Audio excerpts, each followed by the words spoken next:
मोतिहारी जाने में बहुत सारी प्रॉब्लम्स आते थे। जैसे कभी-कभी ट्रैफिक हो जाता था क्लास में लेट हो जाता था, क्लास आधी मिस हो जाती थी। और छेड़छाड़ में अभी तो बहुत सारे हो रहे केसेस आ रहे हैं। यानी लड़के को द्वारा छेड़छाड़ भी होता था कि जो अभी हम चेयर ये लगाए हैं काफ़ी कंफर्टेबल लगाए हैं, शायद ऐसा चेयर मोतिहारी के किसी लाइब्रेरी में भी नहीं है। और देखा जाए तो बहुत टाइप के आते हैं नेगेटिव। जैसे अभी बहुत सारे केसेस हुए रेप टाइप में या एक्सीडेंट टाइप में। ऐसा होता है जहाँ आर्थिक दृष्टिकोण से भी कमज़ोर हो या शिक्षा की कमी होती है या सोच की कमी होती है, जिस वजह से ये प्राइवेटी सुबह से निकले हुए शाम तक नहीं आते हैं तो उनको टेंशन हो जाती है कि बच्चे अभी तक आए क्यों नहीं। मम्मी पापा टाइम से खाना भी नहीं खा पाते थे टेंशन के मारे कि हाँ भाई बच्चे सेफ है भी या नहीं। आर्टिफिशियल इंटेलिजेंस आया है, एआई करके। एआई ऐसा चीज़ हो गया है कि आप बोलिए उसको कि एक ऐसे लिखो तो वो ऐसे लिख के दे देगा। पहले हम अपने दिमाग को ऐसा रखा जाता है और हम कई बार देखे हैं कि बहुत सारी बच्चियां इसके कारण पढ़ाई भी छोड़ देती है। बहुत सारी बच्चियां इसके कारण पढ़ाई भी छोड़ देती है। सर दूसरे किसी का बात छोड़िए, हम खुद जो है अपने घर के बच्चियों को नहीं पढ़ा होगा बिकॉज लड़कियां घर की लक्ष्मी और इज्जत दोनों होती है। देख सकते हैं दोस्तों, अभी हम आ गए हैं तुरकोलिया में और सामने आपको दिखाई दे रहा होगा लक्ष्य कंप्यूटर संस्थान एंड लाइब्रेरी।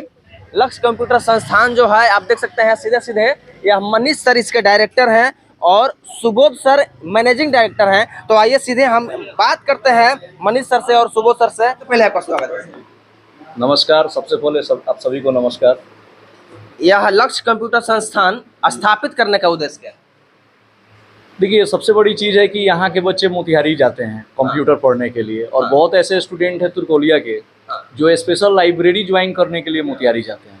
तो ऐसा हमको लगा कि अगर तुरकोलिया में हम लाइब्रेरी शुरू करते हैं मोतिहारी जैसा, तो शायद यहाँ के बच्चों को मोतिहारी नहीं जाना पड़े। इसलिए जो भी हम सेटअप तैयार किए हैं मोतिहारी को मद्देनजर रखते हुए ही तैयार किए हैं। यानी मोतिहारी जैसा ही व्यवस्था यहाँ पर भी क्रिएट किया जाएगा। यहाँ तक कि जो अभी हम चेयर ये लगाए हैं काफ़ी कंफर्टेबल लगाए हैं, शायद ऐसा चेयर मोतिहारी के किसी लाइब्रेरी में भी नहीं है। तो मेरा यही उद्देश्य है कि यहाँ के बच्चे जो है मोतिहारी न जाकर वो सभी सुख सुविधा तुरकोलिया में ही प्राप्त करें।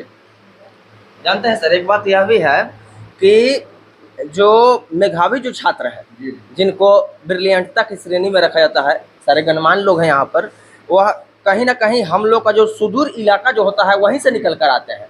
और अभी से कुछ दिन पहले की अगर बात की जाए, 5 साल पहले की, 7 साल पहले की, 10 वर्ष पहले की, तो इस तरह की सुविधाओं के अभाव में ही बच्चों का पलायन कहीं दूसरे जगह होता था। इस तरह का व्यवस्था नहीं था। तो इसके लिए सबसे पहले आप बधाई के पात्र हैं जी। मेरे साथ एक समाजसेवी हैं सुधा वर्मा जी, और इनसे हम जानना चाहेंगे कि तुरकोलिया में इस तरह का जो संस्थान है यह बच्चों के भविष्य के मार्गदर्शन में किस तरह का उपयोगी साबित होगा। आप इसको किस नज़र से देखती हैं?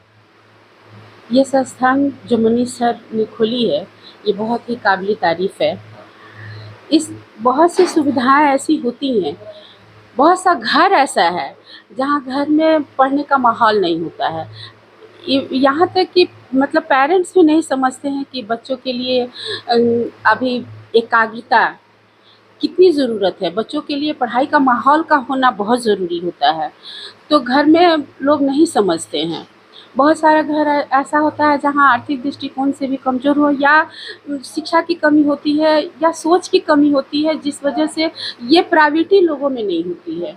तो इन सारी बातों को देखते हुए मनीष सर ने जो कदम उठाई है इसके लिए बहुत ही उनको बधाई भी है, बहुत तारीफ़ है। जितनी तारीफ़ की जाए कम है। हम सीधे बात करेंगे मनीष सर से कि अगर आप देख रहे हैं किसी बच्चे में कि वह विद्वता इसमें है, इसको अगर इस तरह का सुविधा दिया जाए तो वह उस स्थान पर पहुंच सकता है जिस उद्देश्य से आप संस्थान स्थापित किए हैं, तो उन बच्चों के लिए जो आर्थिक रूप से कमज़ोर हैं, मनीष सर क्या करने वाले हैं? सबसे पहले मैं एक बात बता दूं कि मेरा एक और सेंटर है मनीष इंग्लिश सेंटर, और मुझे लगता है कि लगभग 1000 से अधिक छात्र मेरे उस सेंटर में पढ़ते हैं और प्रत्येक साल में कम से कम 20 से 30 स्टूडेंट ऐसे हैं जो फ्री ऑफ कॉस्ट पढ़ते हैं, जिनके माता पिता नहीं है या फिर माता नहीं है या फिर पिताजी नहीं है या जिनकी आर्थिक स्थिति बहुत ज़्यादा कमज़ोर है। वे खुद से बोलते हैं कि सर मेरी आर्थिक स्थिति सही नहीं है, मुझे क्या देना पड़ेगा। मैं उनके लिए पूरा फी माफ़ कर देता हूँ। आप क्या सुझाव देना चाहेंगे? ये बहुत अच्छा पहल है मनीष सर का, और ख़ास करके जो गरीब बच्चे हैं जो मोतिहारी जाते हैं आते हैं पढ़ने के लिए, खास करके लाइब्रेरी यहाँ पर नहीं है, तो मोतिहारी जाते हैं तो उनका भाड़ा खर्चा ही दुनिया भर का लग जाता है। तो अगर यहाँ लाइब्रेरी मिलता है, एकांत माहौल है, बच्चे यहाँ पढ़ेंगे तो उनका फ्यूचर बहुत अच्छा होगा।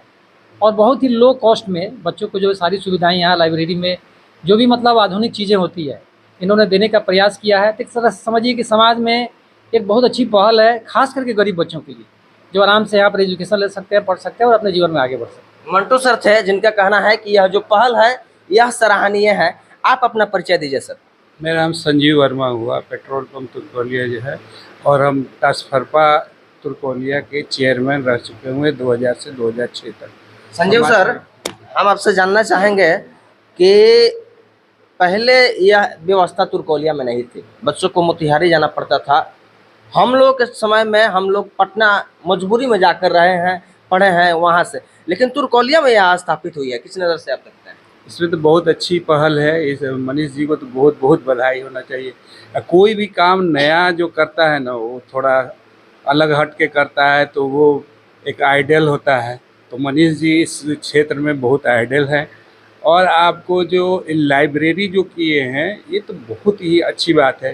क्या है कि देखिए, हम लोग के जो देहाती एरिया है यहाँ बहुत सारी दिक्कत है। या तो घर में बच्चों लोग को ठीक से सोना भी मुश्किल है, उसमें उसको पढ़ना तो बहुत मतलब वो लोग चाहता है लोग कि पढ़े, बहुत सारे बच्चे चाहते हैं पढ़े जिनको ये माहौल नहीं मिल पाती है। उनके लिए तो ये बहुत ही अच्छी चीज़ है। तो संजीव वर्मा जी थे जिनका कहना है कि अच्छी चीज़ों को तवज्जो जरूर मिलनी चाहिए। आपका परिचय हम जानना चाहेंगे सर। मेरा नाम विनोद गुप्ता हुआ, मैं सॉफ्टवेयर इंजीनियर हूँ। अच्छा, सॉफ्टवेयर इंजीनियर हैं, तो आप कंप्यूटर के बारे में आपसे ज़्यादा हम लोग नहीं जानते हैं। कंप्यूटर का क्या महत्व है आज के इस बदलते युग में, और इस तरह का व्यवस्था मनीष सर के द्वारा जो किया गया है, तो यहाँ के स्थानीय जो जनप्रतिनिधि लोग हैं ये लोग किस प्रकार से इस संस्थान को आगे करने में अपना सहयोग दे सकते हैं, जो संबंधित अभिभावक हैं उनसे आप क्या कहना चाहेंगे? देखिए, अभी कंप्यूटर का ही ज़माना है। अभी आगे नेक्स्ट 20 ईयर्स देखेंगे तो लोग बोलता है, पहले बोलता था कि कंप्यूटर आया तो जॉब चला जाएगा, लेकिन अभी क्या है, कंप्यूटर का ज़माना है। जितना कंप्यूटर आप पढ़ेंगे, नॉलेज लेंगे, प्रोफेशनली नॉलेज लेंगे, तो आपके पास स्कोप खुला हुआ है। और इसमें क्या है कि गरीब बच्चे हैं, केवल उनको इंटर बीएससी करने से जॉब नहीं मिलेगा, उसके साथ उनको कुछ प्रोफेशनल कोर्सेज चाहिए। और प्रोफेशनल कोर्सेज अगर तुर्कोलिया में मिल रहा है और बहुत लो कॉस्ट में मिल रहा है, और जो बच्चे इकोनॉमिकली अच्छे नहीं हैं, तो यहाँ के जो समाज सेवी हैं या इकोनॉमिकली स्ट्रॉन्ग हैं, उन लोगों को आगे आना चाहिए, हेल्प करना चाहिए। कम से कम हर आदमी 2-2 बच्चे को एडॉप्ट करे। जैसे यहाँ का फी 5000 है, तो एक आदमी जो इकोनॉमिकली अच्छा है वो 10,000 खर्च कर सकता है अपने एक साल में। अगर इस तरह करके 2-2 बच्चे को एडॉप्ट करे जो इकोनॉमिकली बहुत लो है, तो यहाँ से बहुत अच्छे अच्छे बच्चे निकल के और आगे जाएंगे और उनको एक रोज़गार मिलेगा, और फिर जाके वो रोज़गार लेंगे तो वो अपने आप से दूसरे को हेल्प करेंगे। तो इस तरह का यहाँ पे एक शुरुआत लक्ष्य कंप्यूटर बहुत अच्छा हुआ है। और कंप्यूटर में तो आज के हर बच्चे को कुछ ना कुछ नॉलेज होना चाहिए। अगर आप आगे बढ़ना चाहते हैं तो ये नॉलेज होना ही चाहिए। और इससे तो बहुत अच्छी तरह जानता हूँ कि कंप्यूटर का क्या स्कोप है, 20 साल के बाद क्या स्कोप होगा। तो मनीष जी ने बहुत अच्छा पहल किया है। यानी आने वाले 20 सालों में कंप्यूटर का महत्व आपके अनुसार बहुत बड़ा होने वाला है। अभी आप देखिए, आर्टिफिशियल इंटेलिजेंस आया है, एआई करके। एआई ऐसा चीज़ हो गया है कि आप बोलिए उसको कि एक ऐसे लिखो तो ये ऐसे लिख के दे देगा। पहले हम अपने दिमाग से सब कुछ करते थे, लेकिन आज देखिए आर्टिफिशियल इंटेलिजेंट आ गया है, चैट जीपीटी आ गया है। वो सब क्या करता है, आप उसको काम बताइए वो फटाक से करके दे देगा। केवल हमको इंस्ट्रक्ट करना है, वो सब करके दे देगा। पहले क्या करते थे, आप गूगल पे सर्च करते थे, आपको कंटेंट देता था। हाँ। लेकिन आपको अभी गूगल पे सर्च करने की जरूरत नहीं, आपको टाइपिंग करने की अब जरूरी नहीं जरूरत है। आप उसको बोलिए कि महात्मा गांधी पे ऐसे लिख के बताओ, वो आपको बहुत अच्छे से कंपोज करके दे देगा, और बस उसको कॉपी पेस्ट कीजिए। लेकिन इसमें थोड़ा सा प्रॉब्लम भी है कि आप अपना दिमाग नहीं लगाइएगा, लेकिन जो भी वो कंटेंट दे रहा है उसको आप मॉडिफाई करके आप कम मेहनत में बहुत सारा अच्छे अच्छे कंटेंट्स आप निकाल के, और उसका बहुत सारा स्कोप है। अभी कंप्यूटर का ज़माना है, 20 साल में बहुत आगे जाने वाला। देखिए अभी लास्ट 20 साल में ही कहाँ पे हैं आप, तो नेक्स्ट 20 ईयर्स का सोचिए कि हम लोग बहुत आगे बढ़ेंगे, और बहुत अच्छा काम हो रहा है कंप्यूटर में। बहुत लक्ष्य कंप्यूटर संस्थान जो मनीष सर के द्वारा स्थापित हुआ है। हमारे साथ सुबोध कुमार यादव सर हैं, और यहाँ के मैनेजिंग डायरेक्टर हैं। तो इनसे हम बात करेंगे कि यह लक्ष्य कंप्यूटर संस्थान यहाँ की बेटियों के लिए, यहाँ की छात्राओं के लिए और छात्रों के लिए किस प्रकार शिक्षा के क्षेत्र में, कंप्यूटर शिक्षा के क्षेत्र में वरदान साबित होने वाला है, जैसा कि मनीष सर ने बताया है। सबसे पहले आपका स्वागत है। हम लोग सबसे ज़्यादा ध्यान लाइब्रेरी को रखे हैं। जो आज के समय में हम देखते थे कि तुर्कौलिया में लाइब्रेरी था ही नहीं, और बहुत सारे बच्चे ऐसे थे जो कहते थे सर हम सिर्फ लाइब्रेरी ज्वाइन करने के लिए हम मोतिहारी में डेरा लेकर रहते हैं। तो उन लोगों को काफ़ी सुविधा होगा। सबसे ज़्यादा सुविधा होगा छात्राओं के लिए। वैसे बच्चियाँ जो यहाँ से मोतिहारी नहीं जा सकती है, लाइब्रेरी ज्वाइन नहीं कर सकती है, उनको आज काफ़ी सुविधा होगा। और हम तो सभी अभिभावक गणों से अपील करेंगे कि देखिए, आप सभी जो अपने बच्चे बच्चियों को मोतिहारी भेजते हैं, आप अपने नज़रों से काफ़ी दूर भेजते हैं।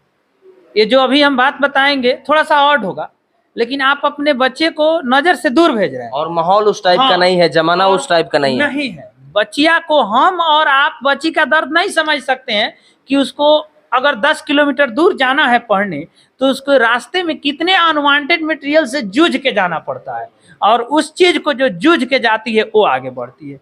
और हम लोग उस चीज़ को चाहेंगे कि दूर हो, और आप अभिभावकगण अपने घर के बगल में खुले इस लक्ष्य कंप्यूटर संस्थान और लक्ष्य लाइब्रेरी में अपने बच्चियों को भेजें, पूरा विश्वास करके। अब बहन बेटियों को मोतिहारी नहीं जाना पड़ेगा। जो अनवांटेड, जो अनसोशल टेंडेंसीज थे मोतिहारी जाने में, आप लोग समझे होंगे कि किस प्रकार से कई कठिनाइयों का सामना करके आप लोग मोतिहारी पहुंचते होंगे। उन सारी बातों को बताइए, क्या क्या समस्याएं होती थी मोतिहारी जाने में? मोतिहारी जाने में बहुत सारे प्रॉब्लम्स आते थे, जैसे कभी कभी ट्रैफिक हो जाता था, क्लास में लेट हो जाता था, क्लास आधी मिस हो जाती थी, और छेड़छाड़ में अभी तो बहुत सारे हो रहे केसेस आ रहे हैं। यानी लड़के को द्वारा छेड़छाड़ भी होता था रास्ते में? Yes sir. और सीट नहीं मिलती थी तो काफ़ी देर तक सीट खड़े होके भी जाना पड़ता था हमें, और धूप गर्मी इनकी वजह से भी फेसेस करना होता है। यानी इससे फ़ायदा ये हुआ सर, ये कोचिंग सेंटर यहाँ खुलने का, कि हम अपने घर पर रहकर भी पढ़ सकते हैं, मम्मी पापा से दूर नहीं रहना होगा, और हम सेफ्टी के साथ यहाँ आ सकते हैं और जा सकते हैं। अच्छा, पहले जो छात्राएं जो मोतिहारी जाती थी तो गार्जियन को बहुत चिंता बना रहता होगा जब तक वो क्लासरूम, जब तक वो घर नहीं पहुंचते। Yes sir. जैसे सुबह से निकले हुए शाम तक नहीं आते हैं तो उनको टेंशन हो जाती है कि बच्चे अभी तक आए क्यों नहीं। मम्मी पापा टाइम से खाना भी नहीं खा पाते थे, टेंशन के मारे कि हाँ भाई बच्चे सेफ है भी या नहीं। हाँ, सेफ है भी या नहीं। और किन किन बातों का गार्जियन के माइंड में, किन किन बातों का सर थॉट देखा जाए तो बहुत टाइप के आते हैं नेगेटिव। जैसे अभी बहुत सारे केसेस हुए रेप टाइप में या एक्सीडेंट टाइप में, ऐसे रिलेटेड। माने अधिकतर जो गार्जियन के माइंड में बात आता था, खास करके बेटियों के लिए, कि जब वो समय पर, माने लड़के हैं तो हो सकता है कि अपने फ्रेंड के साथ में है, लेकिन अगर लड़कियों में अगर लेट होता था तो गार्जियन का टेंशन दोगुना हो जाता था। यस सर, दोगुना तो होगा ही, बिकॉज लड़कियां घर की लक्ष्मी और इज्जत दोनों होती है। क्या बात है। यानी लड़कियां जो है वह घर की लक्ष्मी भी होती हैं और इज्जत भी होती हैं।